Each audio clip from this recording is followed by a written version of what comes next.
শহরের ইয়ারভিউ মোড়, ঠিক এই মোড় থেকেই বিভিন্ন স্থানে যাতায়াতের জন্য যাত্রীরা আসা যাওয়া করে। বিশেষ করে যারা মেডিকেল কলেজের উদ্দেশ্যে যান তাদের তো বটেই, তাছাড়া শহরের বাইরেও যারা যান তাদের জন্য। কিন্তু এই মুহূর্তে বলা যেতে পারে ইয়ারভিউ মোড় যেন তৈরি হয়েছে একটি জলজান্ত পুকুরে।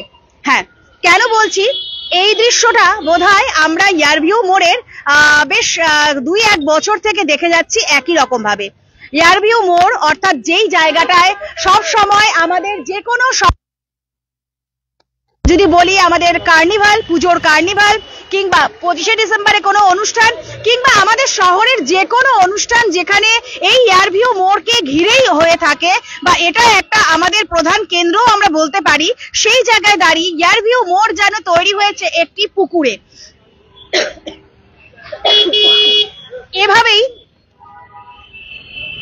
প্রতিনিয়ত এখানে যারা টোটো নিয়ে যাতায়াত করে থাকেন বা যারা নিত্যযাত্রীরা বিভিন্ন স্থানে যাতায়াত করে থাকেন তাদের এখানেই অপেক্ষা করতে হয়, এবং এইভাবেই জমা জলের মধ্যে কিন্তু তাদের অপেক্ষা করতে হয়।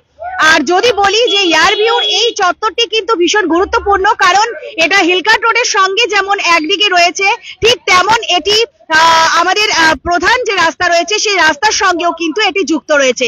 কিন্তু কি কারণে বা কোন অজানা কারণে শহরের ইয়ারভিউ মোড়ের রাস্তার এই পরিস্থিতি, সেটা বোধহয় আমাদের অনেকেরই অজানা। তবে একবার আমরা ক্যামেরাটা ঘোরাবো ইয়ারভিউ মোড়ের যে নিকাশি নালাটি রয়েছে, অর্থাৎ যেই নিকাশি নালাটি পুরোপুরি বন্ধ থাকার কারণে এই সমস্যাটা তৈরি হয়েছে, সেই নিকাশি নালার কাছে আমরা যদি একবার যাই আমরা দেখতে পাবো যে এই নিকাশি নালাটি পুরোপুরি বদ্ধ হয়ে গিয়েছে এবং নোংরা আবর্জনায় পুরোপুরি নিকাশি নালাটা জমে গিয়ে এটি এখানকার যে জলটা, সেই জলটা কোথাও পাস হচ্ছে না বা জলটা কোথাও বেরিয়ে যেতে পারছে না। এমনটাই কিন্তু আমরা এখানকার যারা স্থানীয় রয়েছেন বা স্থানীয় ব্যবসায়ী বা স্থানীয় যারা নাগরিক রয়েছেন তাদের কাছ থেকে কিন্তু আমরা জানতে পেরেছি। তবে একবার এই দাদার সঙ্গে আমরা একটু কথা বলার চেষ্টা করি, দেখি উনি বলেন কিনা। এই জলটা দাঁড়ানোর কারণ কি, মানে কি কারণে জলটা দাঁড়িয়ে আছে বলে মনে হচ্ছে? এটা জল যে পাস হবে তার জন্য কোনো ড্রেনই নাই। ড্রেন থাকলে সে জলটা পাস হবে, জল যা আছে জমা হয়ে যাচ্ছে। এবং কালকেও পাম্প দিয়ে জলটা করছে, করার পর রাত্রি বৃষ্টি হয়েছে, আবার জলই হচ্ছে। যতক্ষণ পর্যন্ত ড্রেন না হবে ততক্ষণ কোনো সমস্যাই মিটবে না। তার মানে এই যে নিকাশি নালাটা রয়েছে সেটা এখান পর্যন্ত গিয়ে থেমে গেছে, আর ওদিকে কোনো যাওয়ার কোনো রাস্তাই নাই, রাস্তা নেই, আর যার জন্য জলটা এখানে জমে থাকছে।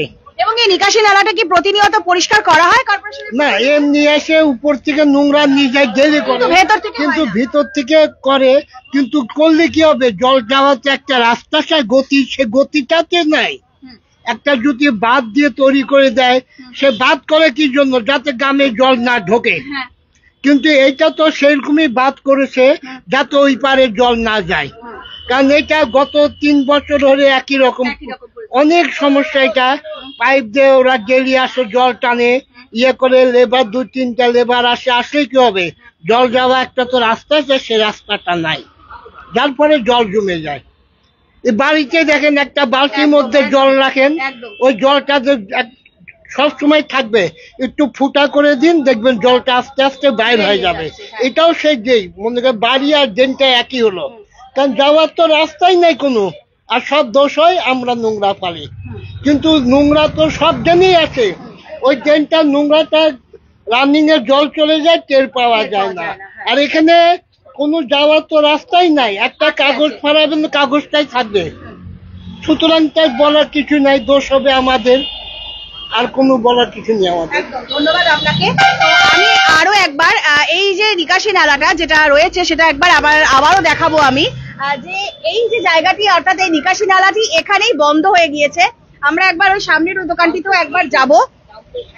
পাম্প অর্থাৎ এখানে যে পেট্রোল পাম্পটি রয়েছে সেই পেট্রোল পাম্পের সামনে এই নিকাশি নালাটা বন্ধ হয়ে গিয়েছে, এবং তারপরে আর জল যাওয়ার কোনো জায়গা না থাকার কারণে ইয়ারভিউ মোড়টি কিন্তু পুকুরে তৈরি হয়েছে। এবং যদি বলা যায় আপনি এই রাস্তা দিয়ে যাতায়াত করেন? না না, यारव्यू मोड़ में जो इतना पानी हुआ है, क्या बोलेंगे आप?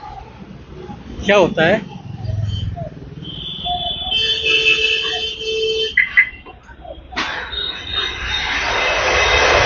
যারা স্থানীয় রয়েছেন তাদের সঙ্গে আমরা একবার কথা বলার চেষ্টা করি।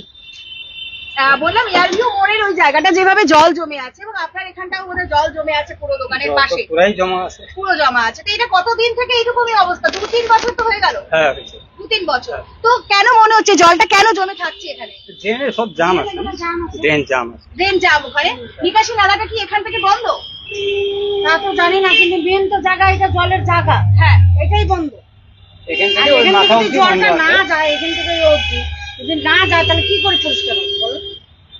আসে পরিষ্কার করে উপর পরিষ্কার করে চলে যায়, কোনোরকম মানে কোন রকম কাজ চালাচ্ছে। আর আমরা তো ডাস্টবিন রাখি, সবকিছু করে ফেলাই দিই। আর সারাদিন তো বাইরের লোকও তো থাকে না, গ্লাস রে, বোতল রে, হাবি রে, জাবি রে, এগুলো কে দেখবে? এগুলো তো কে দেখবে? আর মেন যায়ও না। সমস্যা হয় জলটা থাকলে, জলটা জমে গেলে কি সমস্যা হচ্ছে? সমস্যা তো অনেক সমস্যা আছে না, ওভার হয়ে গেলে তো উপরে আসবে না জলটা, এখানে আসা রাস্তায় চলে আসবে, নোংরা টোংরা। আপনারা এখানে দোকান কবে থেকে করছেন? মোটামুটি ধরে না 16-17 বছর। 16-17 বছর থেকে এভাবে এখানে দোকান করছেন। মানে এমনও নয় যে দোকানটা এখন সরিয়ে অন্যত্র নেবেন, সেটারও উপায় নেই। না, উপায় নেই। আর মেন জল জমা হয় ওখানে, ওই যে একেবারে পুকুরের মতো হয়ে গিয়েছে। পুকুরের মতন হয়ে যায়। এখন দেখছেন তো জল কতটুকু আছে। বছর থেকে হচ্ছে। কর্পোরেশনের গাড়ি আইছে, অনেক সময় পাইপ লাগায় জল টানে নিয়ে যায়। মেন আবার তো বৃষ্টি তো খুলতে হবে না, মেন জায়গাটা খুলতে হবে, যে যেটা জল যাবে ওইটাই তো বন্ধ। জল টাইনে তো আজকে নিয়ে গেলাম, আর রাত্রে যদি বৃষ্টি পড়ে তো আবার ভরে যাবে, তখন বারবার হচ্ছে। তো আমরা একবার যেই জায়গাটা আটকে আছে সেই জায়গাটাও আমরা একবার যাব। এই পাশে জায়গাটা আটকে আছে, আমরা সেটা একবার দেখাবো। যে যেই কারণে আমি শুরু করলাম যে এয়ারভিউ মোড় হচ্ছে পুকুরে পরিণত হয়েছে, এবং পুকুরে পরিণত হওয়ার কারণ যেটা এখানকার স্থানীয় যারা ব্যবসায়ী বা স্থানীয় যারা এখানে সবসময় থাকেন তারা আমাদেরকে জানালেন যে এখানে এসে নিকাশি নালাটি শেষ হয়ে গিয়েছে, অর্থাৎ এই পেট্রোল পাম্পের পর থেকে আর নিকাশি নালাটা নেই। আর যার জন্য এখানে যেই জলটা জমছে সেই জলটা কিন্তু জমেই থাকছে এবং জলটা বের হতে পারছে না, এবং যার কারণে এয়ারভিউ মোড়, আবারও বলবো যে এখান থেকে আমরা শুরু করেছিলাম আমাদের এই কথা বলা আপনাদের সঙ্গে, সেই জায়গায় যে যাচ্ছে সেটি কিন্তু পুরোপুরি একেবারে ছোট একটা পুকুরে রূপ নিয়েছে। এবং এটা গত 1 বছর নয়, গত 2-3 বছর থেকে ঠিক একই রকম ভাবেই এই পরিস্থিতি রয়েছে। এবং এখানকার যারা নিত্য এখানে থাকেন বা যাদের এখানে সব সময় চলাচল করছেন বা যারা এখানে দাঁড়িয়ে ব্যবসা করছেন তাদের পক্ষে কিন্তু এটা একটা বড় সমস্যা হয়ে দাঁড়িয়েছে, অর্থাৎ এই এয়ারভিউ মোড়। এবং এই পরিস্থিতিটা শুধুমাত্র জল জমে থাকাটার জন্য সমস্যা তা নয়, এটি কিন্তু শহরের প্রাণকেন্দ্র। যেটা আমি আবারও বললাম যে কোনো অনুষ্ঠান আমাদের শহরের 25শে ডিসেম্বর হোক, কার্নিভাল হোক, যা হোক, সবটাই আমাদের এই শহরের এই প্রধান এই জায়গাটিকে কেন্দ্র করেই হয়। আর সেই জায়গাটাই যদি এভাবে পুকুরে পরিণত হয়ে থাকে তবে অবশ্যই বলতে হয় যে কোথাও না কোথাও একটু বোধহয় উদাসীনতার অভাব রয়েছে বটে। নানান আপডেটের সঙ্গে আমি সৌমি, আমার সহযোগী শুভম ফের হাজির থাকছি। ধন্যবাদ।